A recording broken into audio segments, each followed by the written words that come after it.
Comment obtenir plus de demandes de devis? Ça vous concerne peut-être? On voit ça tout de suite.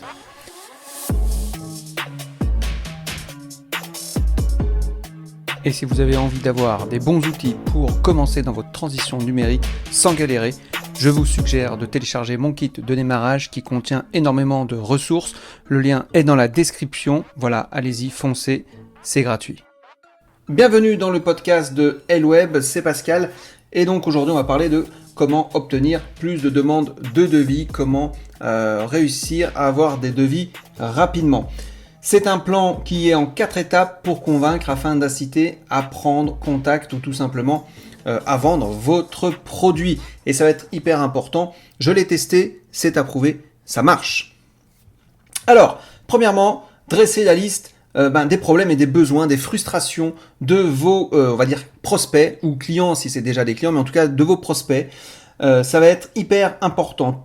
Tournez-les sous la forme de questions type du style vous en avez assez de nanana, vous avez besoin de tatata. Et si cela continue comme ça, vous avez peur que nanana nanana.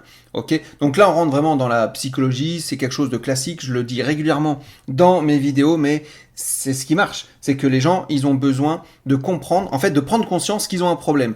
Je vous rappelle, les leads, c'est quand la personne a un problème mais qu'elle n'est pas consciente d'en avoir un. Et le prospect, normalement, c'est qu'il est conscient d'avoir un problème, mais il faut que vous arriviez à lui prouver que vous allez l'aider. Ok. Donc là, vous en êtes au fait que vous ne savez pas si la personne elle a pris conscience qu'elle avait un problème ou si elle a un problème mais qu'elle n'en a pas conscience. Donc c'est pour ça que c'est toujours important de tourner ce type de questions sur est-ce que vous en avez assez de ça, vous avez besoin peut-être de ça, nanana nanana. Ensuite, indiquez ce que vous faites. Ne vous étendez pas trop sur cette partie, mais expliquez ce que vous faites et pourquoi vous êtes différent des autres. Et là, on peut parler de la proposition de valeur. Je vous invite à aller voir. Je crois que c'est une vidéo que j'ai fait et pas un podcast sur la proposition de valeur. J'ai peut-être fait les deux, je sais plus. Mais je vous invite à aller, je vous le mets là, si j'y pense, à la mettre en petite fiche là. Donc vous pouvez cliquer sur l'écran et en gros je vous explique ce que c'est une proposition de valeur et c'est vrai que c'est ce qui va vous permettre en fait de vous différencier. Pourquoi d'ailleurs on remplirait un devis chez vous et pas chez un autre, chez votre concurrent. Mais grosso modo, tournez cette partie au maximum vers le client en indiquant concrètement ce qu'il va pouvoir retirer de vous. Il faut lui donner ce qu'il va pouvoir avoir comme bénéfice par rapport à ce que vous lui vendez. Qu'est-ce que lui va en retirer? Troisième chose, démontrer ce que vous avancez. En fait, cette partie, elle va permettre de prouver que ce que vous avez un petit peu avancé précédemment en disant voilà, il faut me choisir parce que ça.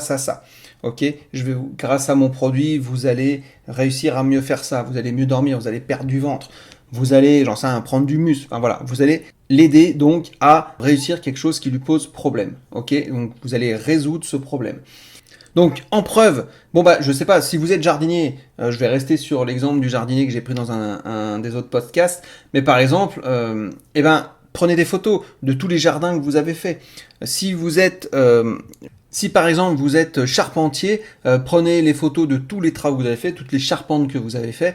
Voilà, ça va prouver que ok, vous savez faire ça, vous avez fait des trucs super compliqués, des trucs super design, enfin voilà, je sais pas comment ça marche chez les charpentiers, mais l'idée c'est ça, si vous êtes photographe de mariage, montrez les plus belles photos que vous avez faites, si vous êtes photographe de portrait, enfin voilà, dès que vous pouvez mettre des photos de vos réalisations ou du produit ou des vidéos qui prouvent que ce que vous allez vendre va résoudre le problème à la personne, c'est quasiment gagné. Veillez évidemment à ce que les photos ne soient pas trop cliquables pour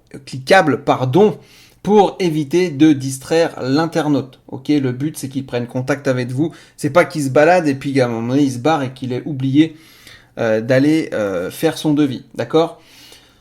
Si jamais vous n'avez pas de photos, vous pouvez éventuellement indiquer des témoignages, soit vidéo, soit des témoignages écrits, ça marche aussi, c'est ce qu'on appelle la preuve sociale, donc c'est très important. Si vous pouvez mettre les deux, mettez les deux, ok ?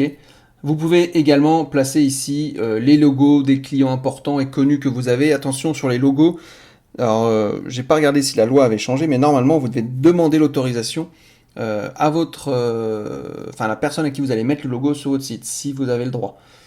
Faites attention à ça. La quatrième chose, c'est d'indiquer votre process. Il est important de vous rendre compte que la majorité des gens en fait ne recherchent pas forcément le meilleur. Ils souhaitent simplement trouver quelqu'un ou une société qui est fiable. La confiance est très très important, surtout à l'heure d'Internet. Donc, comment on fait pour obtenir cette confiance? Vous allez prendre contact, vous allez pouvoir dire je vous réponds dans les 48 heures, ou alors des fois il y a le bouton être rappelé.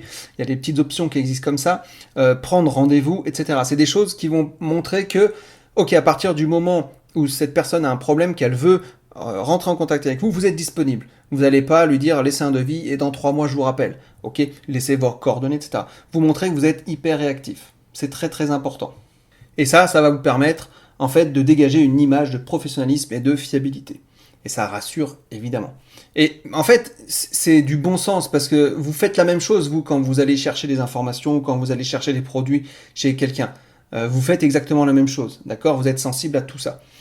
La 5e et dernière étape, ça va être d'inciter à la prise de contact. Donc à ce stade, en général, il est important d'inciter à la prise de contact ou la demande de devis. Il faut rendre cette étape la plus fluide possible en indiquant votre numéro de téléphone et un formulaire de contact.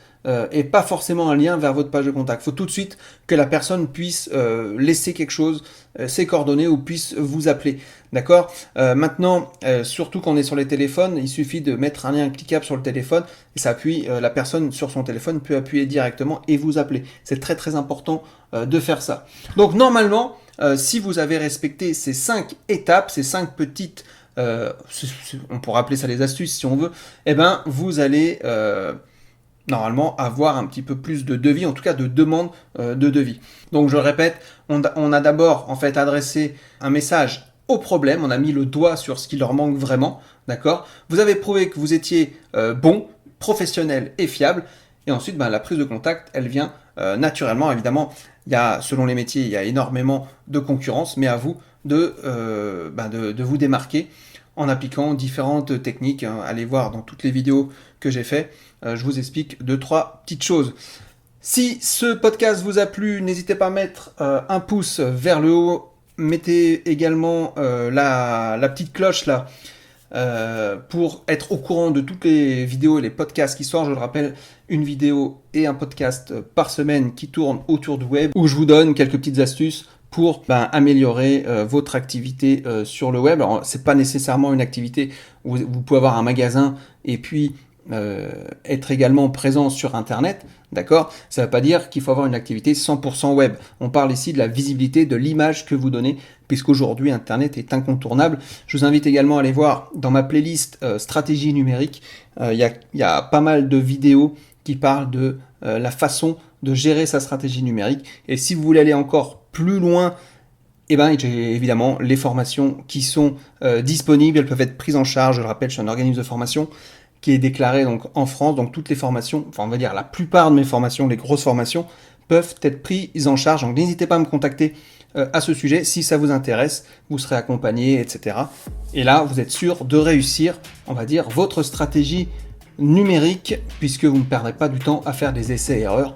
Vous aurez simplement à appliquer la méthode. Moi, je vous dis à très bientôt pour un prochain podcast. Ciao!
Et si vous avez envie d'avoir des bons outils pour commencer dans votre transition numérique sans galérer, je vous suggère de télécharger mon kit de démarrage qui contient énormément de ressources.